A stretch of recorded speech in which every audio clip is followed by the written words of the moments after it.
السلام علیکم، کیا حال ہے بچوں؟ بچے ادھر بھی بیٹھے ہیں۔ آج القاری دوست محمد کے چینل سے قاری دوست محمد صاحب نے جو واقعہ سنایا اس کا اردو میں ابھی میں آپ کو ترجمہ کرواتا ہوں۔ تو بچوں، یہ واقعہ جو ہیں یہ جھوٹ کے بارے میں ہیں۔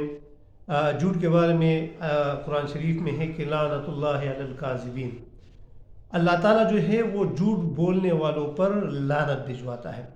قاری صاحب نے جو واقعہ سنایا، حضور صلی اللہ علیہ وآلہ وسلم کے زمانے میں ایک شخص آئے اور حضور صلی اللہ علیہ وآلہ وسلم کے دربار میں حاضر ہوئے اور اس سے عرض کیا کہ یا رسول اللہ، مجھ میں 5 خامیاں ہیں۔ 5 خامیاں کون کون سی ہیں؟ ایک، میں جھوٹ بولتا ہوں۔ دوسرا، میں چوری کرتا ہوں۔ تیسرا، میں شراب پیتا ہوں۔ چوتھی، میں زنا کرتا ہوں۔ اور 5ویں، میں جوا بھی کھیلتا ہوں۔ تو میرے لیے دعا کیجئے کہ میں کس سے بچوں۔ تو حضور صلی اللہ علیہ وآلہ وسلم نے اس کو نصیحت کی کہ سب سے پہلے آپ جھوٹ بولیں۔ تو وہ شخص جب حضور صلی اللہ علیہ وآلہ وسلم کے دربار سے چلا گیا تو رات کو جب وہ گھر سے نکلا تو اس کا ارادہ چوری کا تھا کہ میں چوری کروں۔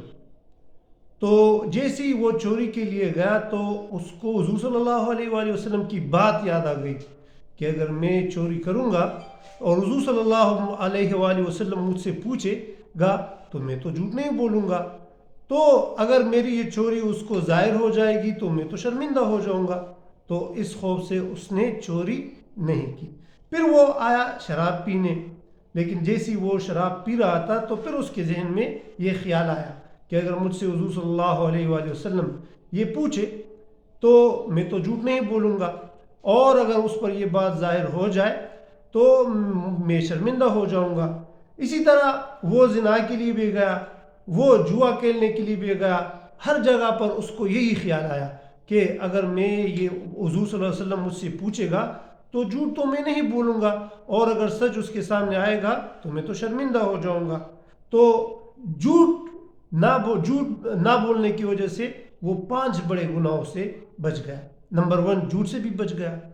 نمبر 2، وہ شراب پینے سے بھی بچ گیا، وہ زنا کرنے سے بھی بچ گیا، وہ جوا کھیلنے سے بھی بچ گیا، اور چوری کرنے سے بھی وہ بچ گیا۔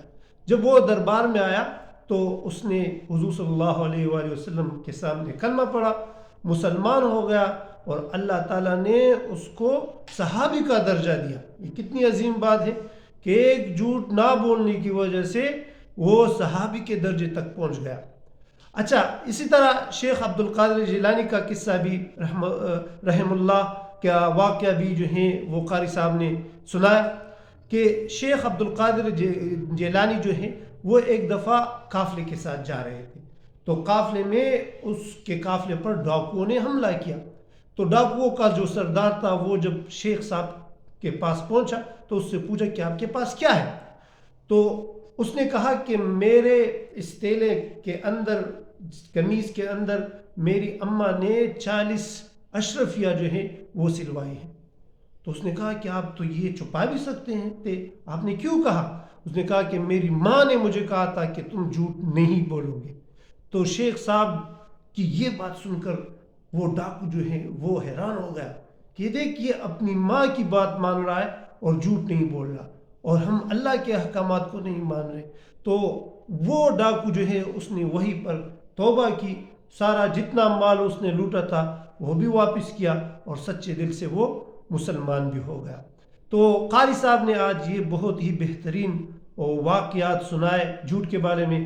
تو ہمیں بھی چاہیے کہ ہم جھوٹ سے پرہیز کریں، چاہے وہ محفل میں ہو، چاہے وہ گپ شپ میں ہو، چاہے وہ فون پر ہو، جہاں پر بھی ہو ہم جھوٹ نہ بولیں۔